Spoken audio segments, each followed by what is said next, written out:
Hello everyone, this is Kumar Shubham and welcome back to my channel. काफ़ी दिनों से channel पे कोई भी वीडियो नहीं आई क्योंकि थोड़ा सा इंटरनल्स में बिज़ी, प्रेजेंटेशंस, बाकी चीज़ें थी कॉलेज में जिसमें मैं बिज़ी था। और मैं ये भी बिलीव करता हूँ अगर मैं ही नहीं पढ़ रहा और आपको मैं बताता जाऊँ कि आपको ऐसे पढ़ना है, ऐसी चीज़ें करनी है, तो कहीं से भी वो प्रॉफिटेबल नहीं होगा। पहले मुझे खुद को इम्प्रूव करना है ताकि बहुत सारे स्टूडेंट्स जो मुझे इंस्पिरेशन के तौर पे लेते हैं या एज अ देखते हैं पाथ के वे में, वो भी अच्छे से पढ़ें। जब मैं अच्छा नहीं करूँगा तो उन्हें कैसे मैं बता सकता हूँ। तो the thing same thing goes with me. अपनी भी पढ़ाई होती है, वो देखनी होती है, और मैं भी चाहूँगा कि आप अपनी पढ़ाई पे बहुत ज़्यादा फोकस करो। सेकेंड थिंग जो जिसके लिए मैं ये वीडियो बना रहा हूँ कि आपकी एक्सपेक्टेड डेट क्या होंगे ICR UG as well as PG examination के लिए। एंड सेकेंड थिंग कि अभी आपको लास्ट टाइम में कैसे प्रिपरेशन करनी है, क्या टॉपिक्स, कौन से बुक प्रेफर करनी है, जो कि बहुत स्टूडेंट्स पूछते हैं। And regarding my classes also, तो क्लासेस के रिगार्डिंग मैं बहुत ज़्यादा है नहीं क्योंकि अभी टाइम ही नहीं है मेरे पास क्लासेस लेने की। तो मैं इस साल मतलब बहुत कम चांसेस है कि मैं क्लासेस लूँ। जुलाई में मेरे भी एग्ज़ाम्स हैं तो I have to prepare for that. अभी आपको क्या करना है, पहले मैं आपको एक्सपेक्टेड डेट बता देता हूँ। एक्सपेक्टेड डेट जैसे कि आपको पता है कि नीट 17 जुलाई को होने वाला है, तो फर्स्ट वीक ऑफ अगस्त या सेकेंड वीक ऑफ अगस्त जिस भी दिन संडे होगा उस भी दिन आपका आईसीआर यूजी का एग्जाम होगा। एंड सैटरडे को आप मान सकते हो आईसीआर पीजी या फिर मंडे को आईसीआर पीजी का एग्जामिनेशन। तो अभी आपके पास ऑलमोस्ट आज 14 मई हो गया जब मैं ये वीडियो बना रहा हूँ। तो you will have appropriate 2.5 months, मतलब जून जुलाई और जुलाई लास्ट, अगस्त आप मान लो, और मई में भी कुछ दिन बचे हुए हैं। जून जुलाई ही ये 2 मंथ्स है और मई का आधा। तो ये आपके पास टाइम है जिसमें आपको प्रिपरेशन करने हैं, यानी कि 2.5 मंथ्स आपके पास हैं। अप्रॉक्स 50 to 55 डेज इतना मान के चलो। कुछ दिन इसमें आप हटा भी दो क्योंकि आपको लास्ट के कुछ डे में सिर्फ प्रैक्टिस पेपर सॉल्व करने हैं। अभी बहुत टाइप के स्टूडेंट्स होते हैं।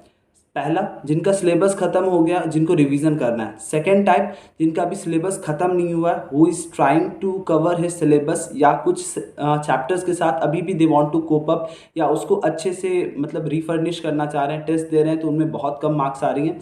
तो इन टाइप्स के स्टूडेंट्स को क्या करना है?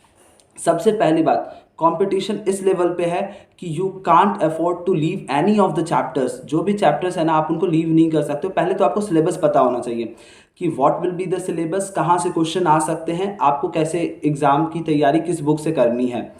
तो बुक मैं आपको यही बोलूँगा कि एनसीईआरटी सबसे पहले आप ख़त्म करो। बहुत बच्चे बहुत मोटी मोटी बुक लेके रखते हैं, मुझे भी बहुत सारी पिक्स भेजते हैं कि सर ये बुक मेरे पास है, ये बुक मेरे पास है, बट सर इनके क्वेश्चंस कंप्लीट नहीं कर पा रहा हूँ। उतनी मोटी बुक आपको सॉल्व करनी नहीं है। पहले तो आपके बेसिक्स क्लियर होने चाहिए। पहले तो एनसीईआरटी आप एटलीस्ट कंप्लीट करने की कोशिश करो। फिजिक्स में नहीं बोल रहा, but chemistry as well as biology, इन दोनों बुक्स को आप अच्छे से एनसीईआरटी से कवर करने की कोशिश करो। Even for the maths NCERT पहले ख़त्म करने की कोशिश करो। देन आपकी जो भी स्टैंडर्ड बुक्स हैं जो आपको लग रहे हैं कि इसके क्वेश्चंस काफ़ी अच्छे होते हैं, then go to that book. तो एनसीईआरटी ही आपकी क्लियर नहीं होगी तो आप बाकी बुक को रेफ़र करके भी ना आपको बहुत ज़्यादा फ़ायदा नहीं मिलेगा। बेसिक बुक है, पतली सी बुक है, उसे पहले ख़त्म करने की कोशिश करो। जब वो ख़त्म हो जाएगा ना, आपको एक कॉन्फिडेंस बूस्ट अप मिलेगा। अभी लास्ट के टाइम में बहुत बच्चे कोई यूरोडोव लेते हैं, कोई यूनिवर्सल लेते हैं फिजिक्स की। इतनी मोटी बुक आपको नहीं करनी है। मैं पहले भी बताया था कि जिनके पास कोई भी बुक नहीं है, अगर आप किसी कोचिंग इंस्टीट्यूट से नहीं हो, आपके पास स्टडी मटेरियल्स नहीं है, तो you don't have to refer that thick books, क्योंकि वो आप ख़त्म ही नहीं कर पाओगे। ख़त्म नहीं कर पाओगे, उसका रिवीजन नहीं कर पाओगे, आपको कभी भी कॉन्फिडेंस नहीं आएगा एग्ज़ाम में जाने से पहले। तो मैंने बच्चों को एमटीजी प्रेफर किया था। तो एमटीजी जिन्होंने नहीं खरीदा है उसके लिंक मैं डाल दूंगा डिस्क्रिप्शन में, आप वहां से जाके देख सकते हो। या फिर इवन अमेजोन पे आप सर्च करोगे, फ्लिपकार्ट पे आप सर्च करोगे एमटीजी फिंगर टिप्स, आपको फिजिक्स, केमिस्ट्री, बायोलॉजी, मैथ्स इन सब की आ जाएगी। रिगार्डिंग एग्रीकल्चर की भी बुक्स लोग पूछते हैं कि सर एग्रीकल्चर में कौन सी बुक्स होती हैं। बहुत सारे बुक्स ऐसे भी नेट पे आपको अवेलेबल होंगे जो कि आपको फेक प्रूफ देते हैं कि इसमें 25 ईयर्स प्रीवियस पेपर है, बट नहीं होते हैं। मैंने उन बुक्स को भी देखा है और पेपर्स भी देखे हैं जब मैंने दिया था। आपको बहुत को नहीं पता होगा जो ये पहली वीडियो देख रहे हैं, when I have given my examination, मेरी आईसीआर ऑल इंडिया रैंक 191 थी। मैंने कोई भी प्रीवियस ईयर बुक्स, कोई भी प्रीवियस ईयर पेपर्स नहीं सॉल्व किए थे। ठीक है, मैं बेसिक्स जो मेरे थे उसी बेसिक्स से मैंने क्लियर किए थे। नीट की प्रिपरेशन कर रहा था, एग्जामिनेशन दिया, और इतनी भी हाई लेवल प्रिपरेशन नहीं थी मेरी, to be honest. But NEET के हिसाब से आईसीआर का पेपर टफ होता है, ये भी बात रियलिटी है। आप लास्ट ईयर की पेपर उठा लो, लास्ट ईयर की पेपर उठा लो, आपको पता चल जाएगा। जिनके पास लास्ट ईयर की पेपर नहीं है, मैंने टेलीग्राम पे अपने डाल रखा है, you can check paper from my Telegram कि कैसे पेपर्स आते हैं। इतना इजी नहीं होता, तो आप कभी भी आईसीआर को इजी लेवल पे लेके जाने की कोशिश मत करना कि इजी है आराम से निकल जाएगा, नहीं। बट हाँ, कट ऑफ नीट के कंपैरिजन में कम होता है, ठीक है। कट ऑफ आपको इतना ज़्यादा देखने को नहीं मिलेगा, वो भी आपको इंपॉर्टेंट चीज़ ध्यान में रखनी है।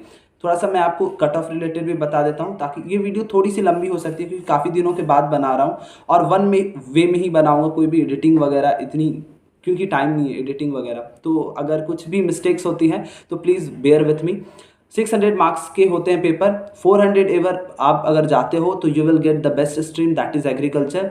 जो भी पीसीएम वाले होते हैं उनके लिए चीज़ें आसान होती है थोड़ी सी, क्योंकि आपको बीटेक के कोर्सेज काफ़ी कम मार्क्स पे मिल जाते हैं, ठीक है। आपके अगर 250 प्लस हैं तो यू विल गेट, आप अपने बीटेक कोर्सेज में आराम से जा सकते हो। बट हाँ, एग्रीकल्चर के लिए थोड़ा सा आपको 400 plus, you will be in safe zone, आपको आराम से एग्रीकल्चर के कॉलेजेस मिल जाएंगे। टॉप कॉलेजेस 440 एवब अगर आप जाते हो, आपको टॉप कॉलेजेस मिलने के चांसेस होते हैं। रिगार्डिंग हॉर्टिकल्चर 400 से कम आओगे।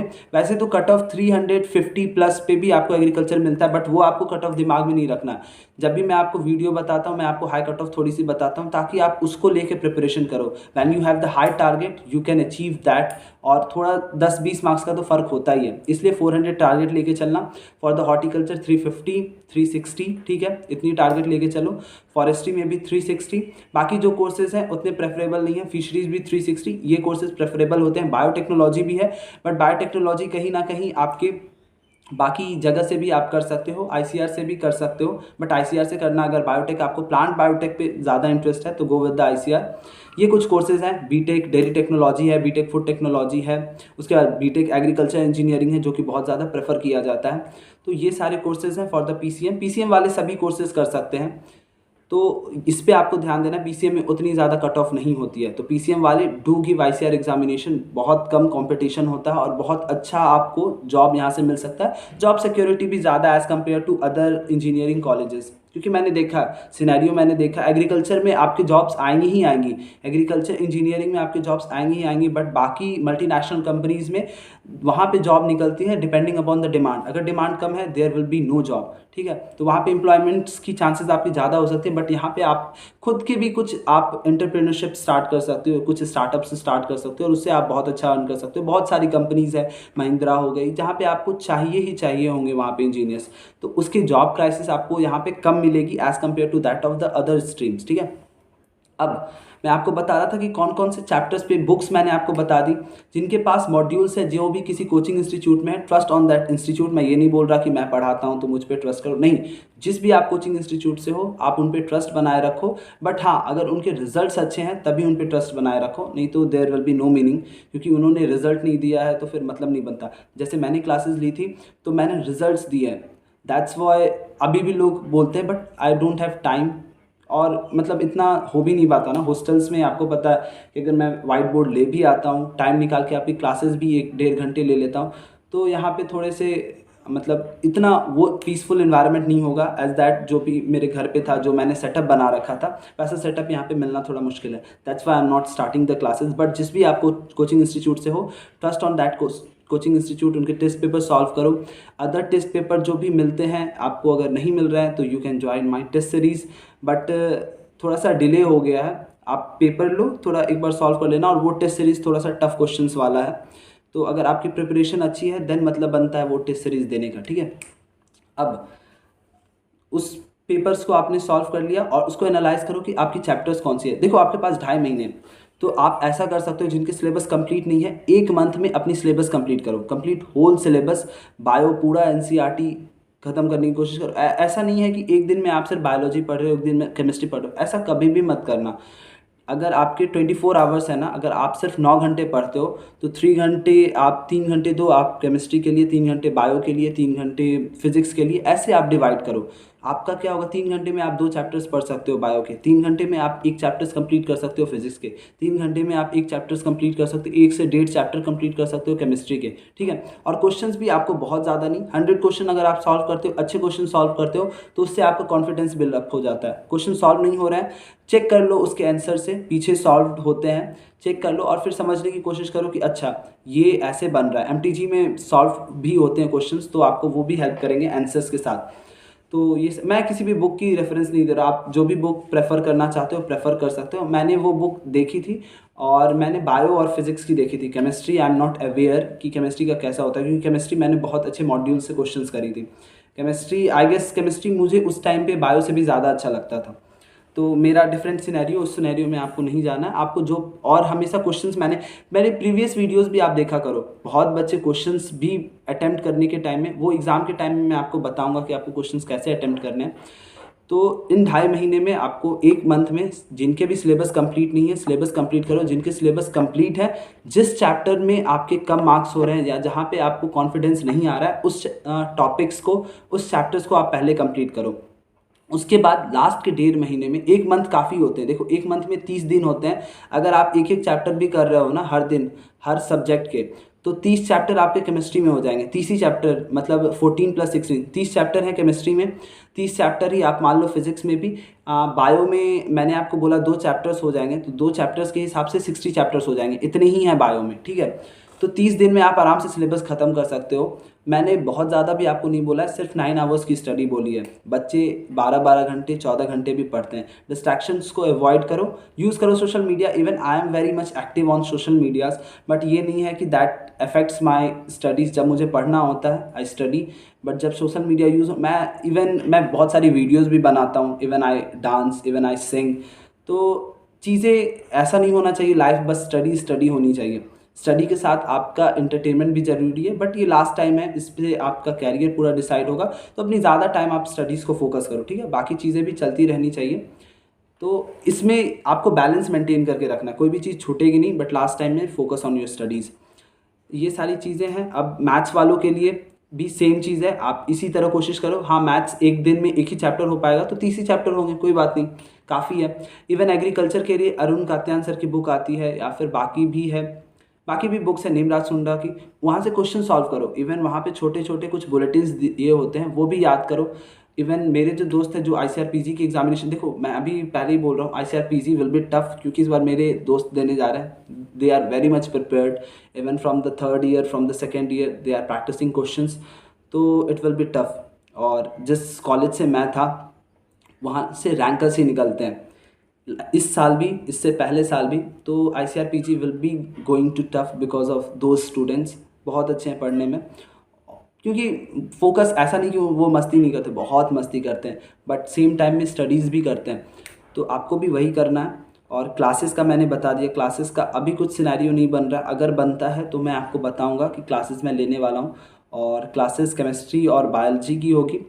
देखो क्लासेस, मुझे पता है आप लोग क्यों इंटरेस्टेड हो, क्योंकि 1.5 महीने में सिलेबस कंप्लीट करवा के आपका कहीं ना कहीं सिलेक्शन हो जाता है। बट 1.5 महीने से अच्छा है आप 2.5 महीने पढ़ो, क्योंकि मेरे पे रिलाय मत, अभी भी मैं बोल रहा हूँ रिलाय मत करो कि मैं क्लासेस स्टार्ट करूँगा ही। कर भी सकता हूँ, नहीं भी कर सकता हूँ, ज़्यादा चांसेस हैं कि नहीं कर पाऊँ, क्योंकि मेरी स्टडीज़ है, मेरे एग्ज़ाम्स आ रहे हैं।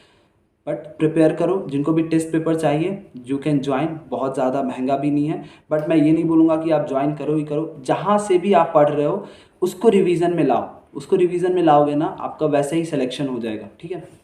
और भी कुछ डाउट है कमेंट सेक्शन में कमेंट करना, फिर जब भी टाइम मिलेगा I will make a short video उन सब चीज़ों को ध्यान में रखते हुए, और फिर आगे बात करते हैं। तो ये सारी चीज़ें, बेसिक चीज़ें ध्यान रखना।